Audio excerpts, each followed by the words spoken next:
ఓం నమో భగవతే రుద్రాయ.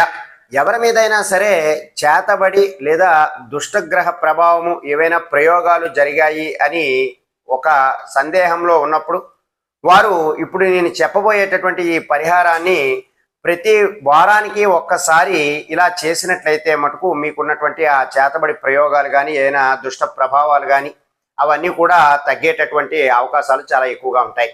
అయితే ఈ యొక్క ప్రయోగాన్ని మీరు సాయంత్రం సమయంలో అంటే ప్రదోషకాల సమయంలో సాయంత్ర సమయంలో చేసుకోవాలి.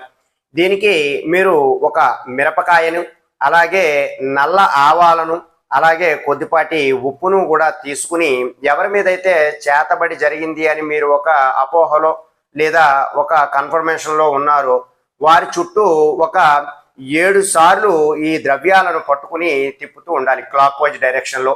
అలా తిప్పుతున్నప్పుడు ఓం నమో చండికాయే నమః అనేటటువంటి మంత్రాన్ని 11 సార్లు చెప్పి మీరు ఈ యొక్క ద్రవ్యాలన్నింటినీ కూడా ఎక్కడైనా కాల్చి పడవేసేయాలి. అంటే మీరు ఒక బొగ్గులను తయారు చేసుకుని దాంట్లో ఇవన్నీ కూడా వేసి కాల్చి బూడిద చేసినా సరే వాటికి ఉన్నటువంటి ఆ చెడు దోషాలు అలాగే దుష్ట ప్రభావాలు ఏవైతే చెడుపులు వారికి ఉన్నాయో అవన్నీ కూడా తొలగిపోయేటటువంటి అవకాశాలు ఎక్కువగా ఉంటాయి. వారానికి ఒక్కసారి ఈ విధంగా చేయండి. సర్వే జనా సుఖినో భవంతు. శుభం.